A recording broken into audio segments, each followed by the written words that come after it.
You're listening to the Options Insider Radio Network, the home of the Options Podcast. For more quality options programs, visit theoptionsinsider.com or search for Options Insider Radio Network in your podcast provider of choice. Listeners can also access all of our programming through our mobile app available in the iTunes and Google Play stores. Select programs are also available via live stream at mixlr.com/options-insider. That's mixlr.com/options-insider. Don't forget to follow along with your favorite programs and submit your own questions for the hosts at twitter.com/options, stocktwits.com/options, facebook.com/theoptionsinsider, or via questions at theoptionsinsider.com.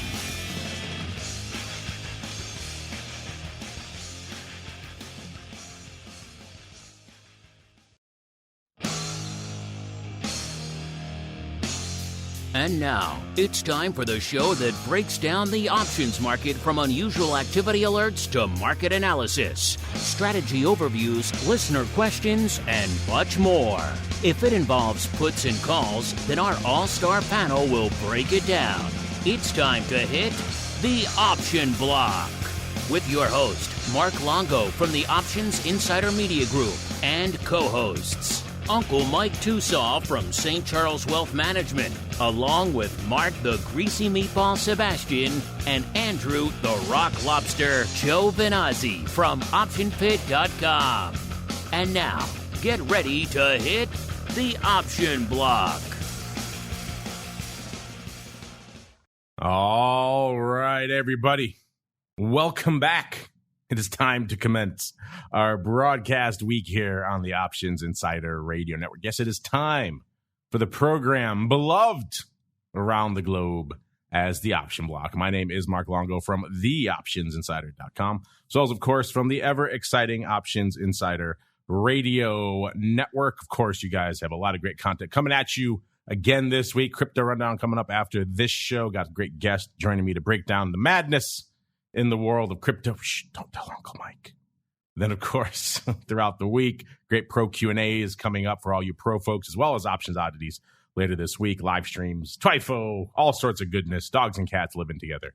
Mass hysteria. Another great week here on the network. Of course, if you listen on demand, all we ask is keep rating and reviewing. More folks discovering than ever. I haven't looked for August yet, but for recently, but I'm sure it's on track to even beat July, which was a record month. So we thank all of you. Keep rating and reviewing if you do like what you hear. It clearly does have an effect on all the new folks discovering the content. And of course, if you want to go above and beyond, theoptionsinsider.com/pro is the place to go to learn more. Of course, for you cool cats listening right now, just for you. I'm just talking to you /secret club. Don't tell anybody else. That's just for you.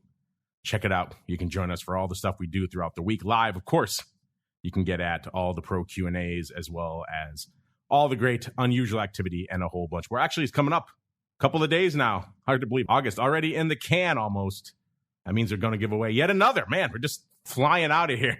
Another pro trading crate. So get your name in the hat if you have not done so already. Theoptionsinsider.com/pro is the place to go to join the ever-evolving party that is theoptionsinsider.com/pro. Speaking of parties, we got to kick things off on the network with a bang, the way we have done so now for quite some time. You know it, you love it.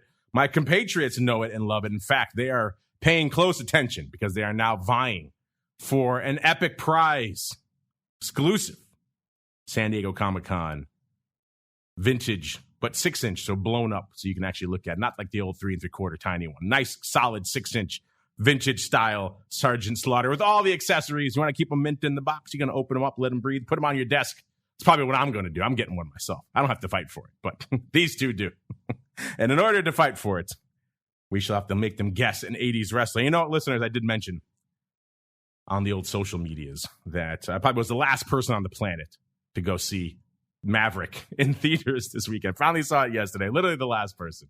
It was amazing. It was all the things everyone had said. I was not excited to go see it at all for a long time, but everyone just heaping so much love on it. And I thought that was really fun.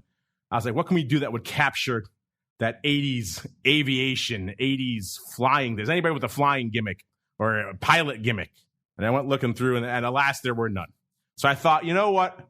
why don't we go instead to the original 80s high flyer himself and bring him back onto the show. So without further ado, can you guess this 80s wrestler? And by the way, I will have to strategically mute a few times during this intro because they do say the person's name. So I will try to be quick on the trigger finger. Let's see how I do. All right, here we go.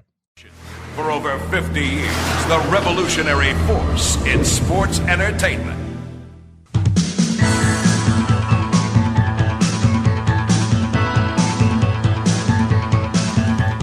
All right, and you two, whenever you hear it, wherever you feel the urge strikes you, you know what it is. You just say buzz.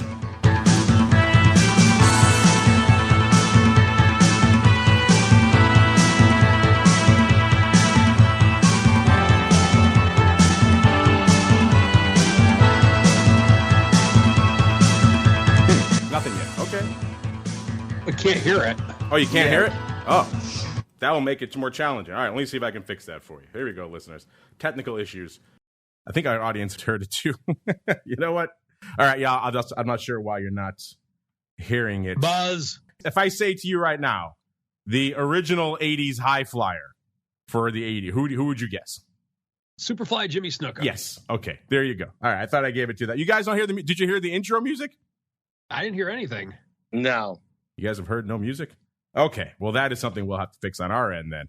But that was, of course, Uncle Mike TOSAW from St. Charles Wealth Management. He is our winner for the week, so he gets the first notice of first guess here, as well as Mr. Greasy Meatball Mark Sebastian. I will work on making sure they can hear the music, listeners, as we keep on rolling right on into the trading block.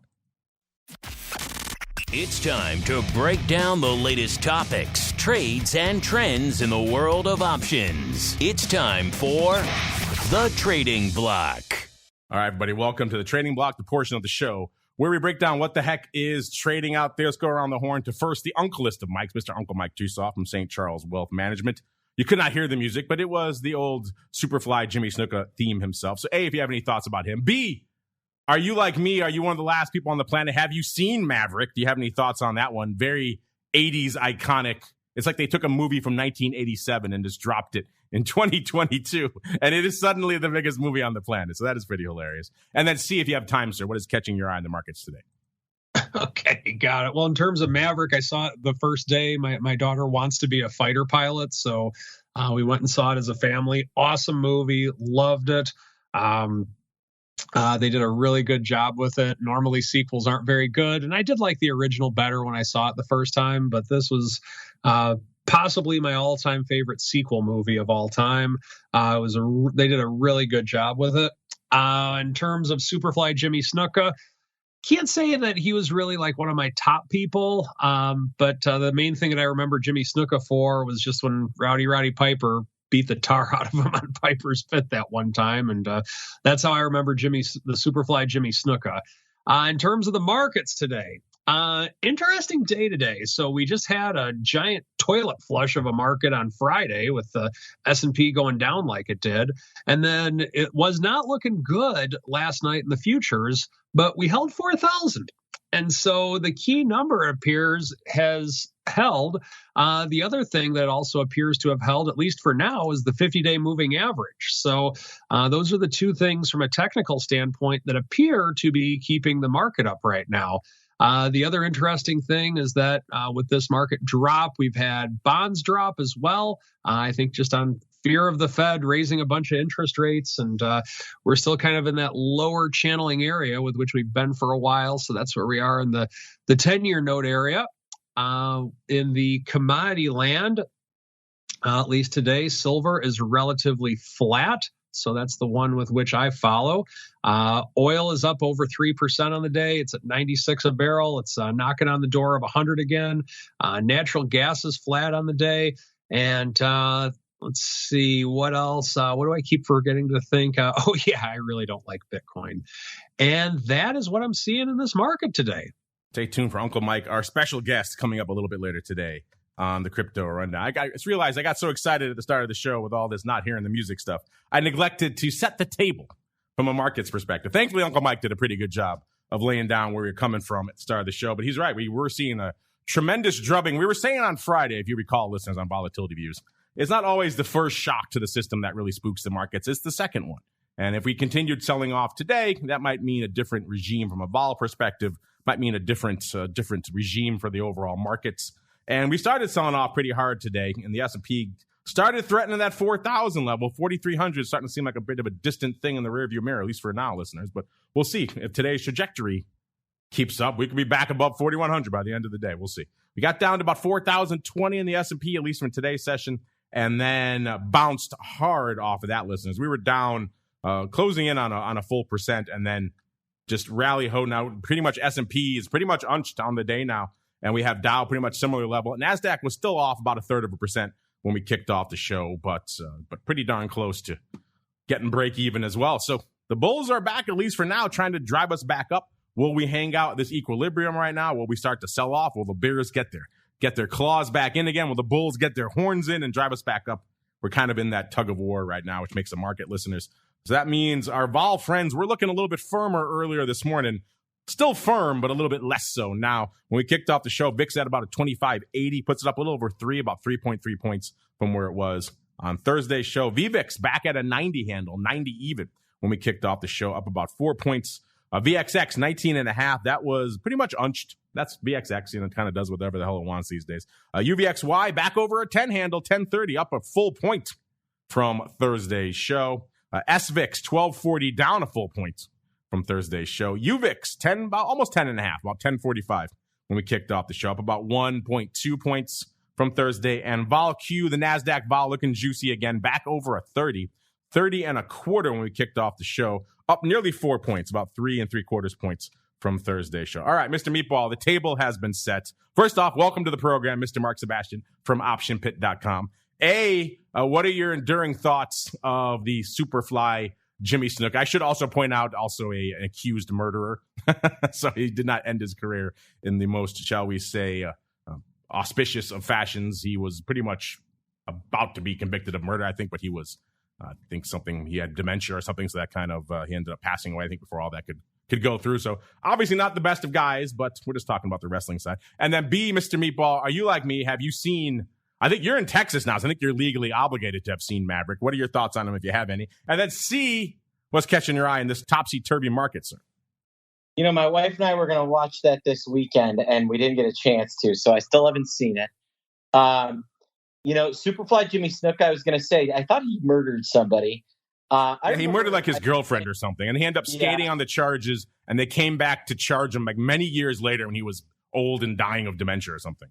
Yeah, well, I liked him as a wrestler, but doesn't sound like a great guy. What I'll say is that, we're not getting that big follow through. We got a real mixed bag today.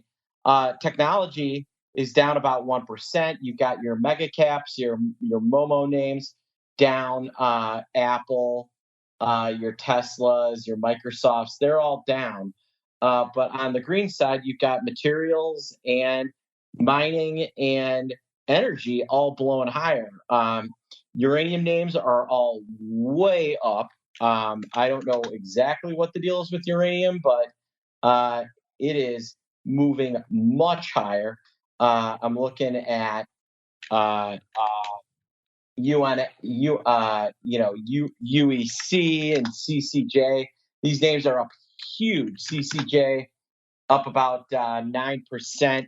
Denison Mines up 13%. UEC, which is Uranium Energy Corp, up 12.5%. They're up big. And then we've got our Consolidated Energy blowing higher. XLE is having a really strong day. And we also see some strength in the utilities. That is not an awesome sign for the market. We are seeing, it's tried to rally back to flat, has been hanging around between down really 10-ish and down 30-ish most of the day, minus the last half hour. I'm very interested to see kind of what the close brings us. Are they going to come in and dump it or not? Just for the weekend, vol does look a little soft today. VIX futures are down, but obviously the VIX getting a little bit of weekend effect. Our good friend the VVIX is also down. The bond market, as Mike alluded to, is kind of working its way through the Fed. We're seeing a ton of volume in HYG the last few days. Just massive put buying. Has me wondering exactly what is going on. And then there's this massive VIX trade that just went up that I'll be interested in maybe bring up in the odd block. Look at you giving some teasers out there, sir. I'm a teaser. I think we could probably make that happen when we get to odd block land, listeners. So maybe stay tuned for a little bit of that goodness. Speaking of uranium popping, that's good. Maybe I can finally get some of my Denison Mines covered calls off again. That'd be nice. It's kind of been languishing for a while. We shall see. Denison Mines popping up 13.7%. You're right, CCJ. I won't bury the lead. We'll get to all that good stuff in a little bit. First, let's go around the horn, see what's lighting things up from an overall markets perspective. And VIX, as you might expect on a day that started off firmly red and is now kind of whipsawing, those are two things that usually generate some VIX paper in a standalone session. If we had a whipsaw session or a hardcore red session, both of those things usually generate some VIX paper. Put them together, it's like two great tastes that taste great together, at least from a VIX volume perspective, because VIX is back on the board, 437,000 contracts on the tape today. That's beating the ADV, which is around 412. Remember I said that number below 400K on Friday's vol view. Seemed a little bit weird. The data was a little wonky on Friday. It seems like it is. It is back and working again. 412 for the ADV in VIX land. SPY already north of 5 million, 5.06 million. The ADV is looking robust again, north of 6.15 million. Yeah, I think we're going to get there by probably in the next hour. We're going to be past that in SPY. The S, same deal, 1.5 million contracts on the tape. The ADV, about 2.25 million right now. So the S also looking pretty robust.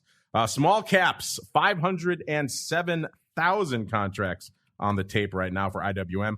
The ADV, 798. Small caps still down a full about 0.5% right now. So they've done a little bit of living today too. They sold off hard to start too. Then they rallied hard very quickly out of the gate. By 10:30, they were kind of at their high for the day. Then they sold off again. By 11 a.m., they were back down to pretty much their lows. And now they're rallying again. So small caps have already done a lot of living here by the start of the show. So interesting how the different indices are playing a little bit of different football out there today. And then we've got the Qs at about 1.9 million, the ADV about 2.35 million out there in Qs land. And you know what? It's one of these weird days, listeners. Everyone's kind of obsessed with the major indices. So we're not seeing Rock'em Sock'em Robots volume from a single name perspective. And that is, once again, bearing fruit today. Only cost you 188,000 contracts to break into the top 10 today. So much lighter than you might assume. But again, if you've been listening to this show for a while, you come to expect these kinds of things. Microsoft coming in at number 10 today. Let's see what the sordid saga of Microsoft is like today. They actually started off up today. They actually bucked the trend. They rallied out of the gate. And then they kind of sold off. Then they rallied again. Then they sold off again. Now I've done that about 3 or 4 times today. So they've also packed a lot of action into today already. Right now, they're off about 2 1/3 handles, or a little over 3/4, about 0.9% actually on the day. 265 3/4 is where they're hanging out. And then number 9, what Mr. Meatball was just talking about, uranium getting a bit of a boost. You know, that's that sector, unfortunately, back in the crosshairs for a variety of reasons out there today. Once again, we have people talking about issues that around a massive nuclear power plant. Never a good thing for the global situation, but a good scenario for all things uranium out there this past couple of sessions, including today. CCJ, which if you're listening to the Odd Block or Options Oddities for a while, Cameco, one of these frequent names. It is, of course, Cameco Corporation, uranium mine, and uranium mining company, I should say, out of Saskatchewan, Canada. Ticker symbol CCJ, 29 and about 12 or so right now, up about almost $2.50 or nearly 10% today. So a nice pop. They just kind of popped hard out of the gate out there today. We don't see our buddies Denison Mines in the top 10 because they just don't do enough options paper. It's a $1.50 stock, not even listeners today, but they came roaring out of the gate today as well, up to about 138, almost. Actually, did they hit 140? They threatened it. 138 was the high of the day. That's where they're hanging out right now. We'll see if they can get there.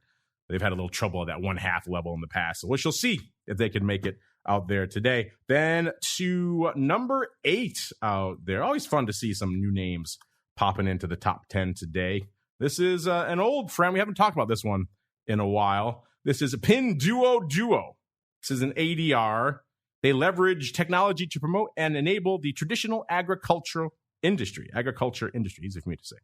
Their farmers supplied fruits and vegetables to 16 million farmers, I should say, supplied their fruits and vegetables to Pinduoduo users. So there you go. Online technology in the ag space. You don't see that too often. Ticker symbol PDD, like I said, 6720, up nearly 17% today, 16.75%, about $9.62. So this one's on the rampage. There has been some action out there in the ag markets right now as well. So a lot of that probably playing into what we're seeing here on Pinduoduo. 220,000 contracts on the tape today for PDD. So that's a hefty number for PDD. We talked about them before, but usually it's been in the odd block context, not so much in the top 10 most active context. Yes, that's where they find themselves today, right next to a frequent offender, which is AMD at number 7, 274,000 contracts. AMD a little bit shy of $89, off about 2.25 right now, or nearly 2.5%. Again, good for 274,000 contracts. Then our old friend, they were on last week. They're back again today after their earnings. It's 3M. You should know their ticker by now. It is just 3Ms. You know, I love a good, appropriate ticker, listeners. 126 and about a half, off about $2.50 on the day today. They also kind of had a interesting saga today. Started off right around 129, a little bit close to that, and they sold off hard to 125 and about a quarter, and they bounced off that back up to 127 and a half, and now have given some of that back again down to 126 and a half. So another name that's done a lot of living already by the time we kicked off the show here today. Number 5, another frequent offender, it's NVIDIA, 416,000 contracts on the tape. They are 158.70 or so right now, off nearly $4, about $3.90, nearly 2.5% today. They shot up earlier to about 162, then have given up the ghost since then. Number 4, let's get memey, listeners. What do you think? Let's go back to Bed Bath & Beyond. 484,000 contracts on the tape for this one. This one also having a nice little day today. Starting off the day about $11.50. Right now, 13.75. So quite the rally here for Bed Bath & Beyond. How high did they get today? Got up to 14.13, looks like today. So a lot of living today, up nearly 30% yet again. Meme kids are back, and they're coming to play in Bed Bath & Beyond. Also in the options, obviously, nearly 500,000 contracts on the tape for Bed Bath & Beyond. Amazon, over 500,000, 510,000 contracts. Hanging out right around 130 right now, off about $0.00 It shot up over, looks like about 131.5 was the high today, and has since given that up. Got down to 128 and change this morning as well. So it's had quite a little bit of a range as well today. And then number 2, I said number 2, it's actually looking pretty robust today from a paper perspective. 952,000. That's quite a jump from 3 to 2, listeners. 3 is about 500,000. Number 2, 952,000. That gets us to Apple. Selling off today, off about $2 or about 1.2%, 161.60 or so. Looks like it got down to the 160 handle, listeners, this morning, and then just bounced hard off that, right back all the way up to 162.25. That's where it was a few minutes ago, and now it's starting to give that up again. So the market said 160 this far and no farther for Apple, and then it bounced hard off that one. This is one we talked about for a while. This one has been interestingly resilient. It sold off back in June to about 130. We were talking then about, can you get Apple below a triple-digit level? Will that happen again? The answer was no, listeners. They bid it all the way back up to within spitting distance of a 52-week high, right around 183, got up to 174.5. That was about 12 days ago or so, and now since has kind of trended lower a bit again. But man, they refuse to let Apple die. And let's see what's going on out here with the number 1. You know what it is, listeners. It's the old TSLA, just barely edging out Apple today. 952,000 contracts on the tape for this one. So nothing over 1 million today, but getting pretty close. So interesting. The bottom half of the top 10, not so active. Top half looking a little bit more robust.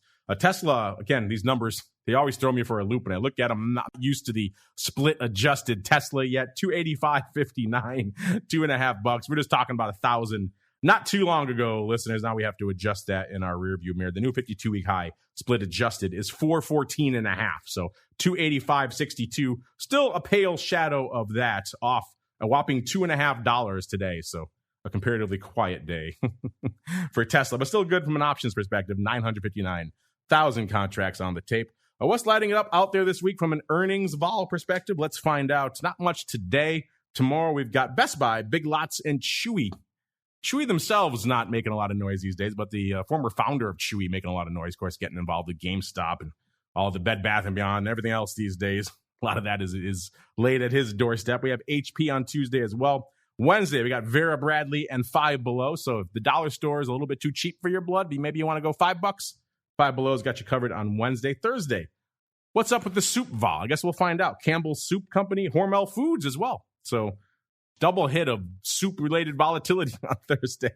Build-A-Bear Workshop. Oh, and everyone's favorite, Ollie's Bargain Outlets. I was not familiar with this name, but Brian has done it a few times now, I do believe, on OPR. He's had that be his trade of the week in Ollie's there. So Ollie's popping off on Thursday. I believe it's a Southern chain. Probably why I'm not familiar with it.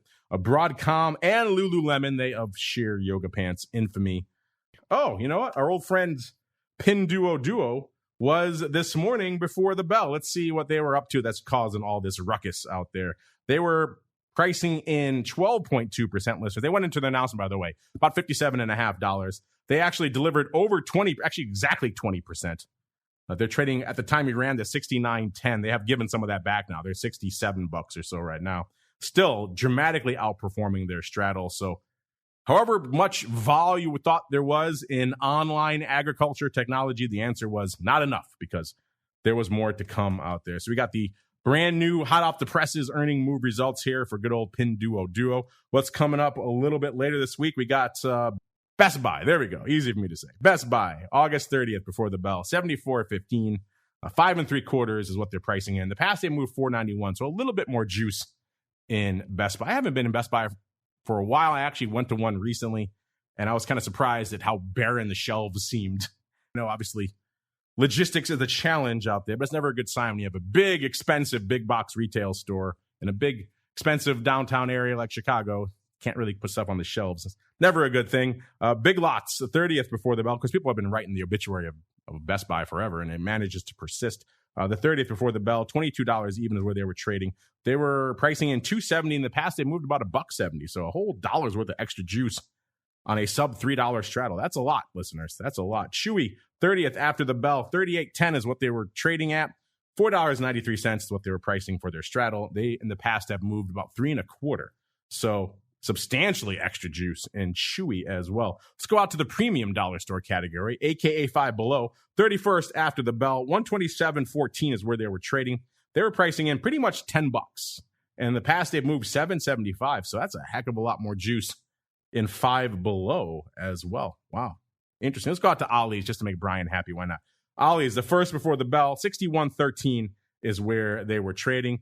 They were pricing in $5.52. In the past, they've moved about $6, so a little bit less juice for Ollie's. One more, Lululemon. I lied. September 1st after the bell, $311.31 is where they were trading. They were pricing in $22.11. In the past, they've moved $16.84. So wow, sheer yoga pants vol back in session. And by the way, listen, that will never let go of that.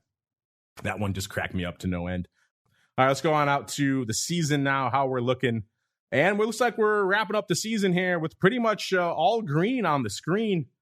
122% is where we're wrapping up the season at. It seems like, wow, that is by far the most robust season we have seen since the start of the pandemic. I want to talk to Max. I know they've adjusted how they measure these. So that could also account for a little bit of this upsurge of green we're seeing right now. But still, the average since the onset of the pandemic is 86%. So 122 is fairly robust. So that means every week they've adjusted it again. Week 2 and week 1 were below 100%, like 98, 97% respectively. They have been adjusted again. Week 1 is now 115%. Week 2 is 110%. Week 3, 125. Week 4, the banger week, 141%.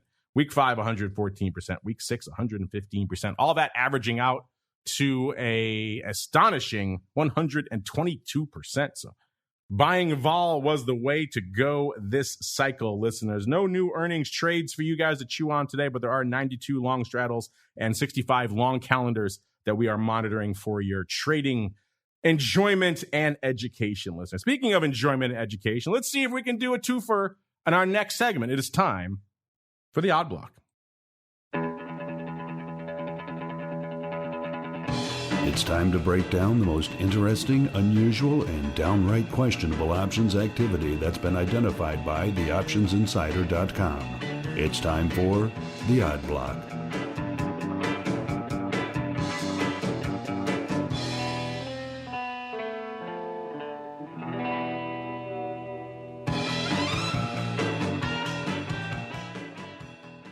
All right, everybody, let us commence on the weird, the wild, the wondrous side of the show. Yes, it is time to unleash the eye of Sauron, see where it fixes its gaze today. And today's gaze is actually looking kind of familiar to what we just talked about on Options Oddities just a week or two ago. In fact, if you're not listening to Options Oddity listening, you should check it out. It's a fun show.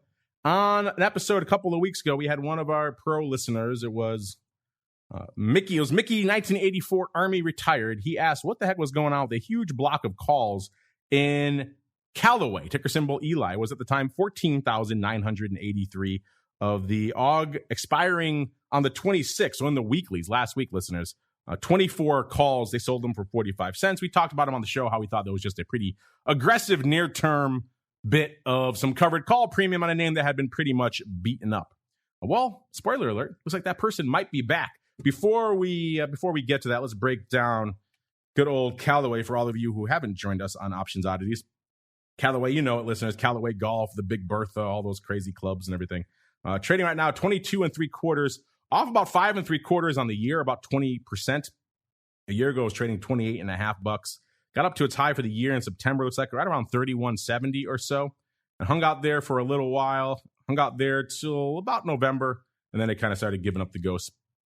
Got down to their low for the year, actually, back in May. So not quite in the June or July timeframe. We've seen most of our other names hit their low, but earlier in May, got down to 17.78. And since then, it has bounced about $5. It's at about 22.72 right now.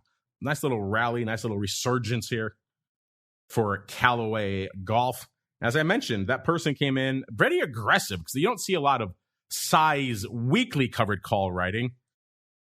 Typically, when we see large funds and institutions doing this, it's kind of more of a set it and forget it trade. They go out a few months, maybe 6 months or a year, lock in an income level they're happy with, and then they move on to the next trade. This person was trading more like a size retail trader, which was fun to see, dumping out nearly 15,000 of the 1 week to go 24 level calls, and they worked out, listeners. They ended up pocketing the stock close on expiration $22.75. They sold the 24 calls for 45 cents, nearly 15,000 times. So do the math. It worked out pretty good, about 675 grand in their pocket. So it seems like, Mr. Meatball, this person liked it so much, they're coming back to do it again. This time, a little bit different. They're not getting there was no earnings in the last one either. They just got a nice, I guess they were going a little bit closer to the fire, which is why they got that decent fill, because they're not getting that same fill this time. But the size, weirdly enough, is almost identical. This person is averse to doing a round 15,000 lot, apparently, because they did 14,983 last time. This time, 14,970. Maybe they think if I do below 15,000, no one will notice me. Surprise, we noticed you. All right, they came in nearly 15,000 of the SEP 24s going up. This time, Mr. Meatball, for 25 cents. Let's see, last time it was a 39 vol, and this time it's a 36 vol. They're going out farther, too. They're going out into the actual monthlies, not the weeklies. So they're going a longer time frame, getting less juice for it. I don't love it as much.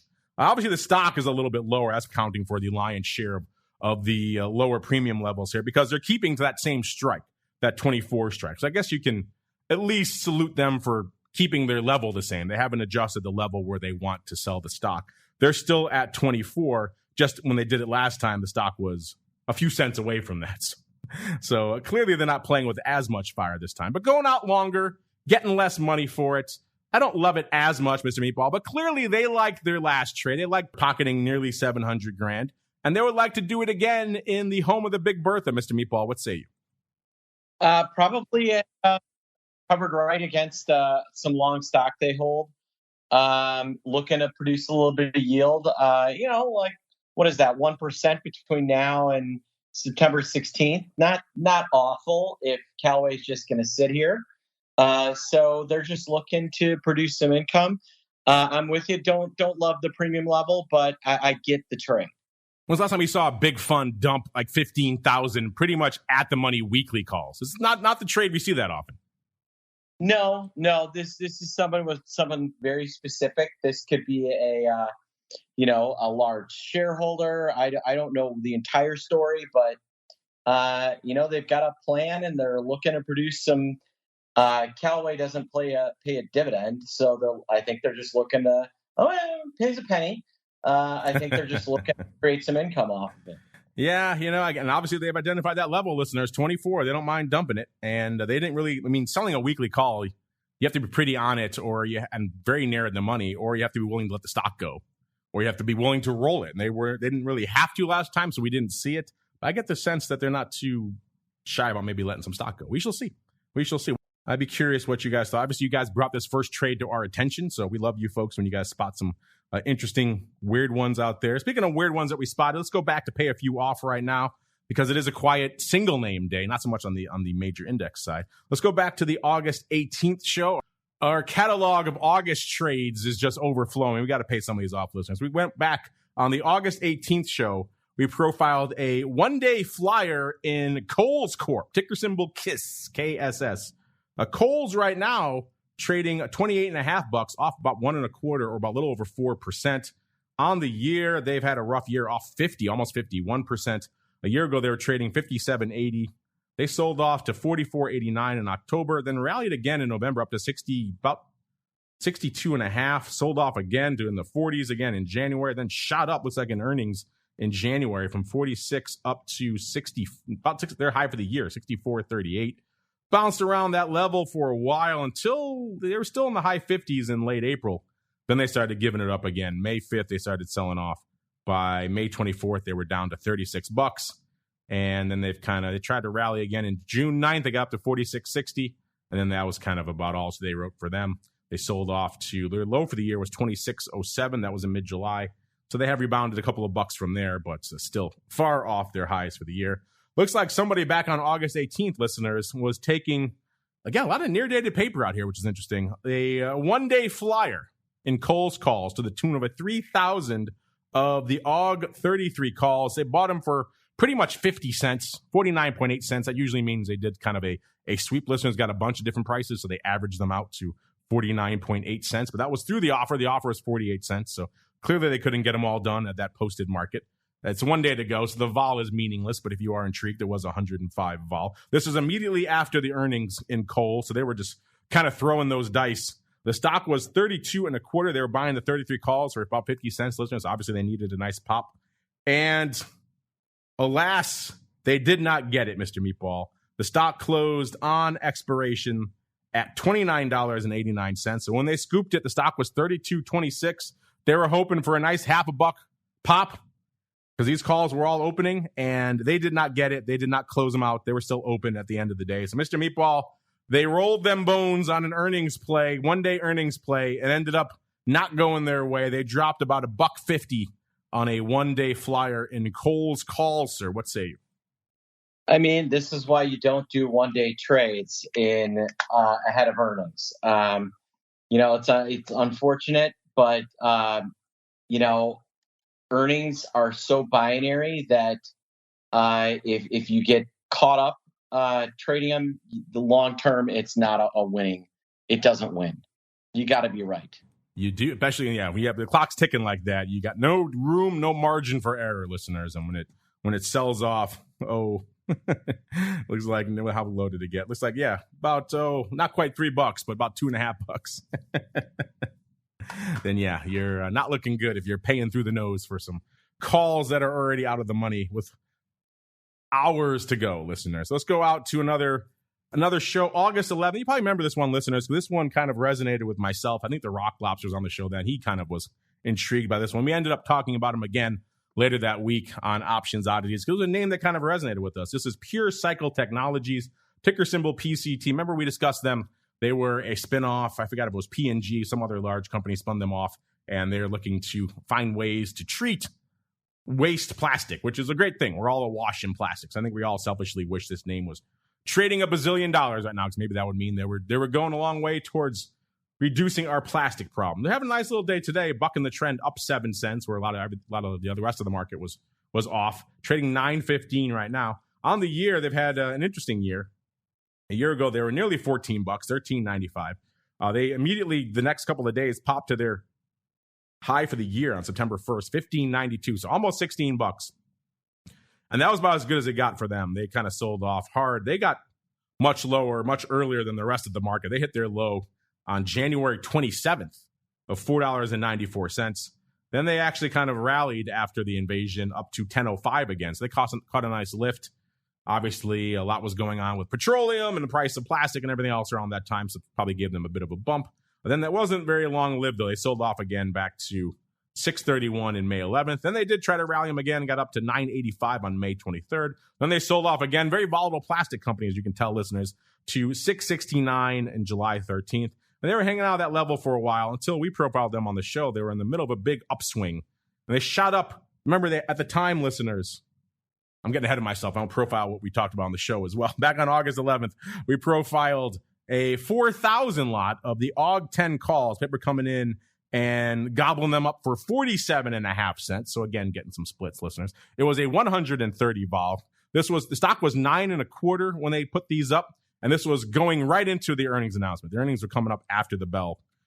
And so it looks like someone was taking a pretty aggressive flyer, and it worked out initially. The stock popped nicely. And so we talked about it immediately the next day on Oddity. Said, hey, these things are looking good. The stock's trending north. It shot up after earnings to $10.73. And so we thought, hey, this person or people, they're going to take this off. The answer on that Oddity show was no. But we kept waiting, and we kept an eye on this one. And it looks like this person decided to come back and do the old trick of paring it down, taking half off. They took half off the following Tuesday, August 16th. They dumped 2,000 of them for 76 cents when the stock was still about 10.70. So the stock was looking pretty good. And they thought, we'll take half of it off now. We'll get some money. So they made about 57,000 on that half of their trade. And they thought they'd let the second half ride and maybe make some more money. And that was not a good move, unfortunately. This is the second time we've seen big trades. I think we profiled one on Oddities recently, too, when someone took part of it off, thought they were looking good, and then they kind of let the second half fly, and that one came back to bite them. That's the same case here as well. So they left the second half, the other 2,000 open, and the stock just took a dive after that. The stock ended up closing on expiration $8.89. The expiration wasn't that long after that. We're talking only a few days, listeners, and the stock just fell apart. So $8.89. So those calls, I should say, were still open. They went out worthless. So they lost money on the second leg. So they ended up net losing money on the trade. They lost $38,000 after being on track to make a decent amount of money. They made nearly $60,000 on the first half of the trade. Think they would be up, but net they ended up losing money because they didn't get while the getting was good. So alas, listeners, another example of good trades being turned into bad by not taking them off when the time was right. Mr. Meatball, what say you, sir? I mean, you can't always fault him. It was a decent approach. You're trying to take half of it off. Maybe you still think this thing has some legs, and unfortunately, it did not, sir. The legs were cut out from underneath it almost immediately. Yeah, I mean, it's always a good strategy to be taking money off as you're making money. But when it really does go south on you, you want to salvage your profit. And that is what they did not do here, unfortunately. So I get it. I like the first approach, but you got to take your money when you get the opportunity. Yeah, we've seen that so many times, listeners, over the past year on the Odd Block. Great trades, home runs. They don't do it. At least this person took some of it off, so it's better than it would have been, obviously. If they had let it all ride, they would have lost a lot more. But still, yeah, it's a shame when we see this. As we keep on rolling, it's not a shame, though. It's the strategy block. So let's get to it. It's time to dispense options, wit, wisdom, and education. It's time for the strategy block.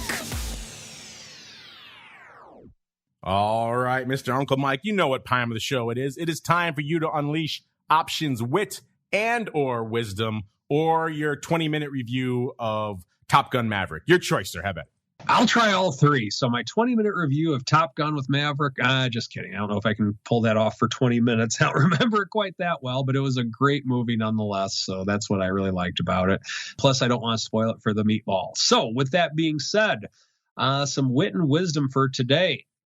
A couple of things. Maybe you're in one of these two scenarios. Scenario 1, you have a stock, you like it, you think it's going to rebound a little bit, it's down in value, you really don't want to get rid of it, but you really don't see it coming up just a ton in the near time frame.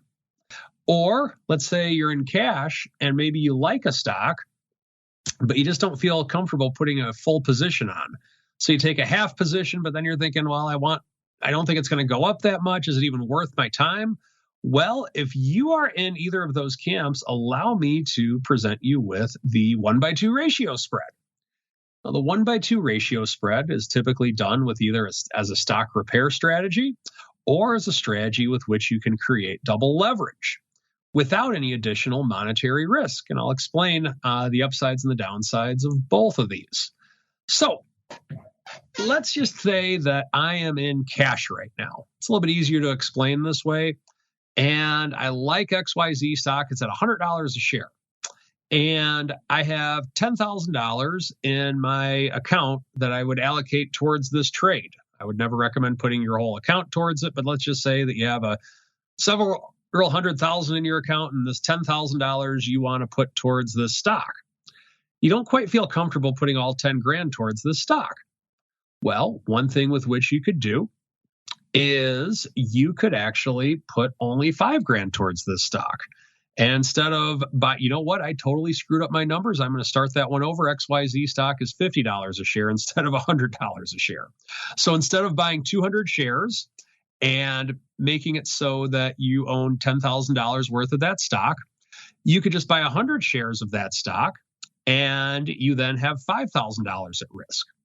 But Mike, I think the stock could go up about 10% during my time frame. I want to participate on that, but I don't want to put all my money on the table. How can I do that?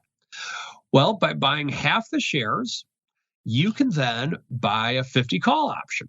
Let's make that 50 call option priced at $4 per contract. And by making it $4 per contract, there you go. There's your double leverage. However, you had to pay $400 to get that privilege of double leverage. And you have time decay on the table. I don't know if that's something with which you want. Well, that's where the ratio spread can come into play. You can sell not one, but 2 55 calls. And let's say you can get $2 per contract for each of them. By doing that, that'll give you a $400 credit, $200 for each call option. And the fact that you paid $4 for the 50 call, you can sell the 55 call for $2. And by selling 2 of them, that'll offset the cost of the 50 call. Now, you might think, well, doesn't that make me naked? Well, no, it does not make you naked, because one of those calls will be covered by the stock, so it's a covered call, and the other one will be covered by the 50 call itself, creating a call spread. So by doing that, you're combining a 1-by-2 ratio spread with the stock itself. Now, what does that do? Well, let's say the stock is at 50 or below at expiration. Well, if that's the case, the credit from the 55 calls offsets the debit from the 50 calls, and all the options expire worthless. So the option trading section of the trade does absolutely nothing if it's at 50 or below. And by doing that, you've taken on half the risk. So if the stock's at 50, you'd break even just like you normally would. Now, how does this work if the stock goes higher? We've covered what happens if the stock stays the same or goes down. What if it goes higher? Well, let's say the stock goes to $53 per share. You make $3 on the stock like you normally would. On the 50 call, you're actually losing $1 because you bought it for, it would be worth $3 at expiration. However, the 55 calls would give you a $4 credit, and that would expire worthless.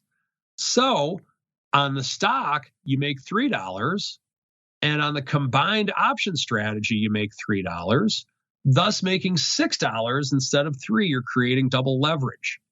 Now, the same effect happens at 55, and anything between 50 and 55, you have double leverage without paying anything extra for it. Now, where's the disadvantage come into play?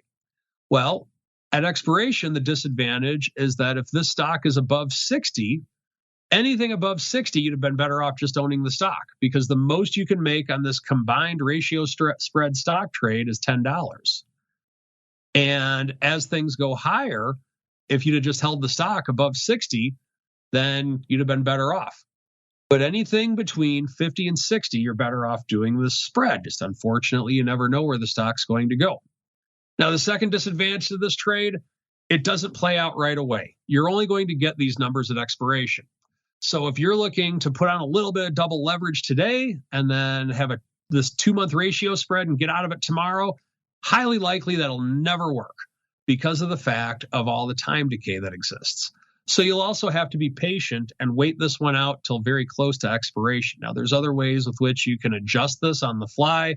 Let's say it goes down, maybe you buy back some of the short calls, or let's say it goes up right away, maybe sell a 1-by-1 call spread and just have like a covered call going out. There's ways with which you can do this.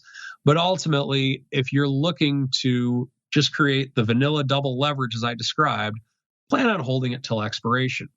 If you'd like more information on this trade, I will be tweeting out a YouTube video on this very shortly. Follow me on Twitter at Mike TOSAW to see a video on this in more detail. There you go. Check him out at Mike TOSAW. As we go into our final segment, it is time to go around the block. It's time to tell you what we'll be watching on our trading screens until the next episode. It's time for Around the Block.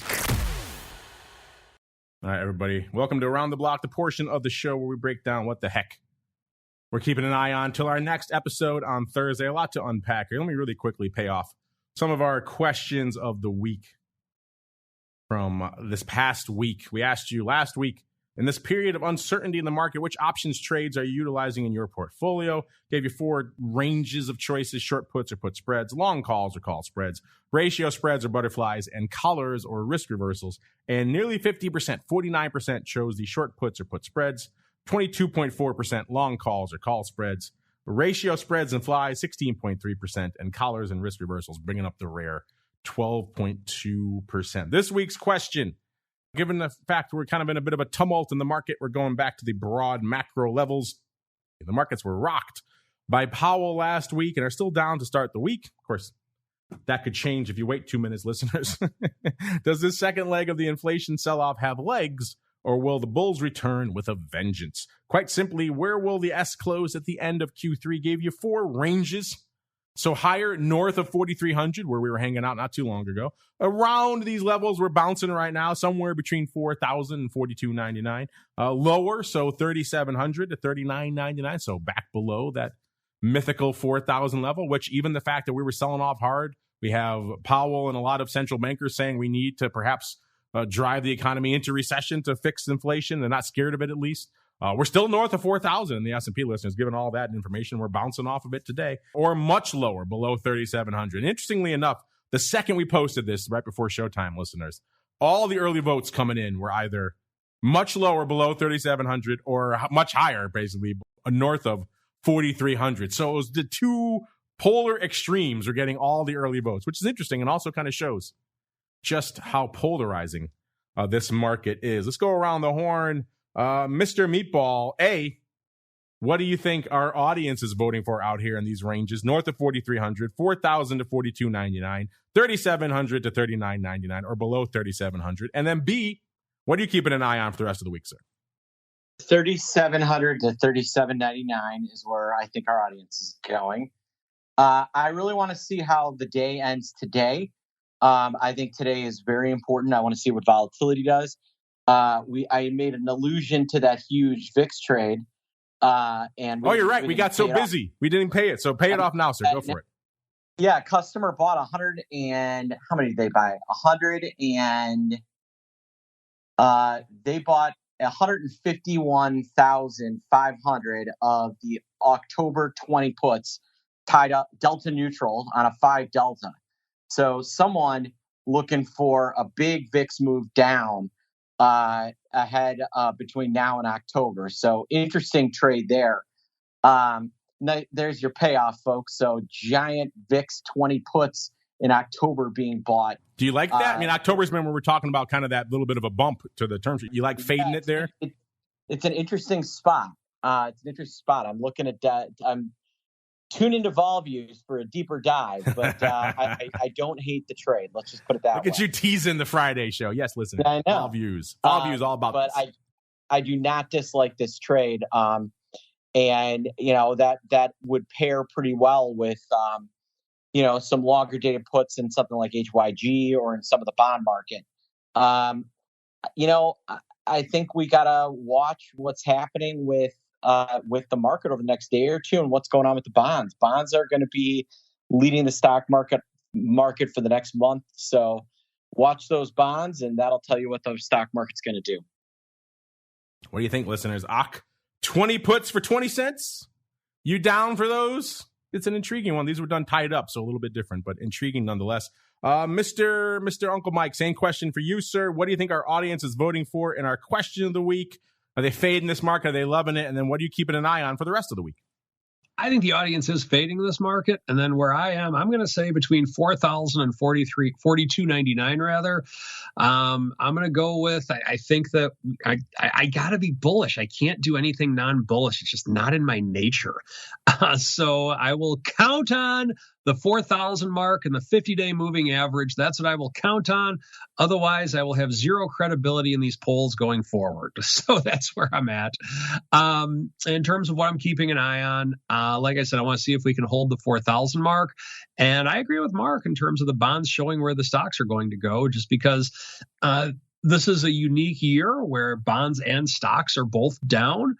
There is no flight to safety because of the fact that if we have rising interest rates, then that's not good for bonds either. So I think that's definitely something with which we need to keep an eye on as well. All right, listeners, that music means we have come up against it. Right now in the early voting, listeners, remember, this is our question of the week. Get over there to @options. Make your voice heard. Maybe we'll pin it so you folks can get easier access to it. Listen on the podcast as well. Right now, the early voting lower. So below 4,000, 3,700 to 3,999 is winning with 42.1% of the vote, followed by higher. Like I said, again, polarizing market north of 4,300, 26.3%, and then a tie for third with about 16% each for around here. So 4,000 to 42.99 and below 3,700. What do you folks think? @options is the place to go to make your voice heard. We got to get on out of here, listeners. But before we go, Mr. Uncle Mike, if folks want to check out all that you got cooking, including your new video, where should they go? What should they do? Follow me on Twitter @MikeTOSAW. If you want to get a hold of me, go to my website. If you're looking for a financial advisor who actually does ratio spreads at times, go to www.stcharleswealth.com. And Mr. Meatball, if they want to see your thoughts on this put trade ahead of Vol Views or anything else, where should they go? What should they do, sir? Yeah, I'll be writing this one up on my VIX Edge blog. Go to options.com and read the VIX Edge, read the pit report for great actionable trade ideas just about every day. One of our chat saying they like these OC20 puts. They might start gobbling some of those bad boys up. If you're listening in the chat, listeners, stay tuned. We'll be back in a little bit on the Crypto Rundown. Our guest is a newcomer, Tristan Frizza, the founder of Zeta Markets. Should be very interesting, breaking down the crazy world of crypto. And then back again tomorrow, of course, for your pro taste of a little bit of the old pro Q&A session. This week, our old friend, the last emperor from Fidelity, Mr. Constantine, joining us in the hot seat again. That should be fun. And then, of course, back again on Wednesday for the old Options Bootcamp, Options Playbook Radio. And then back again on Thursday, episode 2 of the Option Block. Stay safe out there, everybody.